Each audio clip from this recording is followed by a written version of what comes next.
साथियों, राधे राधे। आज जो मैं प्रसंग सुनाने जा रही हूँ वो श्री सुदामा जी का है, जो भगवान के अत्यंत भगत हुए हैं। उनको कोई भी लालसा नहीं थी, कोई भी इच्छा नहीं थी, सिर्फ भगवान की इच्छा थी। भगवान का नाम लेता रहूं, बस उसी में बजूं। ना उनको अपनी भूख का था, ना उनको अपनी परिवार का था, कुछ भी नहीं था। सिर्फ भगवान में ही रमे रहते थे हर वक्त। उनकी पत्नी जो बहुत ही अच्छी सुशील थी, वह भी उन अपने पति का पूरा साथ देती थी। रहते रहते बहुत गरीब थे बेचारे, का खाना मिलता कभी नहीं मिलता, उनका शरीर भी बहुत दुबला हो गया था। एक बार उनकी पत्नी ने बोला, सुनो, आपके द्वारकाधीश मित्र हैं, आप उनके पास जाते क्यों नहीं हो? आप उनको बताओ कि मैं कितना, हमें धन चाहिए, हमें हमारी मदद कीजिए। सुदामा जी को ये बात अच्छी नहीं लगी। उन्होंने मना किया, मैं अपने मित्र से कुछ भी नहीं मांगूंगा। मेरा सखा मेरा मित्र है, मुझे बस यही चाहिए। मैं उसका हर वक्त उसका नाम लेता रहूं, प्रभु में लीन रहूं, बस मुझे चाहिए, मुझे और कुछ नहीं चाहिए। फिर भी अगर तुम कहते हो मैं अपने मित्र से मिलने जरूर जाऊंगी, लेकिन मित्र से मिलने खाली हाथ कैसे जाऊं? ये सोचकर वह चुप हो गई। तभी उनकी पत्नी पड़ोसी के घर गई, थोड़ा सा चिवड़े ले आई, लेकिन उनके पास कोई कपड़ा नहीं था जिसमें वह बांध कर दे दे। उसने अपनी साड़ी का पल्लू फाड़ा, उसमें वो चिवड़ा डाल कर अपने पति को दे दिया। पति निकल पड़े घर से अपने सखा को मिलने। धीरे धीरे चलते चलते कांटों के भरे पाँव में उसके दुखने लगे। शरीर बहुत मलिन हो गया, दुखी हो गया, बहुत ही मुश्किल थी उनको चलना। फिर भी वो द्वारका पहुंच गए। वहां जाकर द्वारका नगरी देखकर वो हैरान हो गए। मेरे प्रभु यहाँ रहते हैं, कितनी सुंदर द्वारका नगरी है, कितना प्यारा है, ऐसे तो देवनगर भी नहीं होगा। यही सोचकर उन्होंने किसी से पूछा द्वारकाधीश का पता।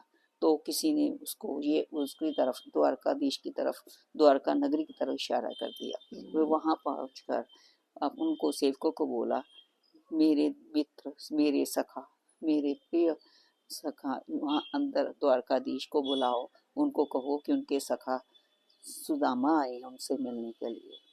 सेवक को पता था कि ऐसे ही दीनहीन प्रभु के मित्र होते हैं, वो उनको जरूर मिलते हैं, इसलिए उसने कुछ नहीं कहा। वो सीधा द्वारकाधीश के पास गए। द्वारकाधीश आराम कर रहे थे, रुक्मणी उनको पंखा जल रही थी। तब के मित्र ने, उस सेवक ने बोला, स्वामी, बाहर कोई दीनहीन ब्राह्मण आया है, जिसके कपड़े बहुत फटे हुए हैं, पैरों में चप्पल नहीं है, वो आपको अपना मित्र बता रहा है। क्या नाम है? श्री कृष्ण बोले, जी आप अपना नाम, वो सुदामा बोल रहे हैं। सुदामा का नाम सुनते ही भगवान भागे भागे दौड़े। ना उनको अपने कपड़ों का ख्याल था, ना उनको कुछ और, ना अपनी पगड़ी का, ना मुकुट, कुछ भी नहीं ख्याल था, सीधा भागे बाहर की तरफ। जब उन्होंने सुदामा को देखा, अपने हाथों में भर लिया और खूब फूट फूट कर रोने लगे। मेरे मित्र को मेरी याद आ गई, आ गए मेरा सखा मुझे मिलने, कितनी देर बाद आया, पहले क्यों नहीं आई? वो अपने मित्र को ले गए। उन्होंने ये नहीं देखा कि मेरे मित्र के शरीर कितना मैला है, कितना फटा हुआ है, कैसा है, उन्होंने कुछ भी नहीं देखा। अपने मित्र को गले से लगाकर खूब रोए और साथ में लेके अपने कमरे में, शयन कक्ष में आ गए। वो अपने मित्र को बिठाया, उनके पैरों को देखकर वो बहुत रोए, क्योंकि पैरों में जगह जगह छाले भर गए थे। अपने नेत्रों के अश्रुओं से उन्होंने उनके पैर धोए। रुक्मणी देखकर हैरान रह गई थी, ये कौन सा मित्र है जिसके लिए मेरे प्रभु का इतना प्रेम उमड़ रहा है। रुक्मिणी ने भी उनके पैर साफ किए, फिर तरह तरह के व्यंजन सुदामा जी को खिलाए। सुदामा जी ने व्यंजन खाकर फिर वो आराम करने लगे। और तभी पान खिलाकर श्री कृष्ण जी ने पूछा, कैसे हो, तुम्हारा परिवार कैसा है? जब तुम आए तो क्या भाभी ने मेरे लिए कोई भेंट भेजी है? श्री सुदामा जी ये सुन के बहुत ही दुखी हुए कि मैं क्या दूं अपने मित्र को। ये चोरा जो बिल्कुल ही ऐसे है, जो कपड़े फटे हुए कपड़े में देख के मेरा मित्र क्या सोचेगा, इसके मेरे लिए, इसके लिए पास कोई ऐसी भेंट भी नहीं है। वो उसको छुपा रहे थे। श्री कृष्ण जी ने जी देख लिया। उन्होंने वो पगड़ी वो जो था वो उठा लिया और पकड़ के वो चूरे की खोल के, और खोल के वो जब फटे नीचे गिरने लगा, उन्होंने अपने कपड़े में बांध दिया और उसको एक मुट्ठी को खाया। तभी दूसरी मुट्ठी खाने ही लगे, रुक्मिणी रोक दिया, प्रभु आपने सारा कुछ तो इनको दे दिया, अब और दूसरी मुट्ठी में क्या दोगे? जितना वैभव है सब कुछ तो अपने मित्र को दे दिया, दूसरी मुट्ठी में क्या देना चाहते हैं, अब बताइए मुझे। तब कृष्ण जी हंसने लगे। दोनों मित्र खूब बातें करते रहे। कुछ दिन सुदामा जी वहां रहे, फिर वो अपने घर की तरफ चल पड़े और मित्र से विदा मांगकर चलने की तैयारी की।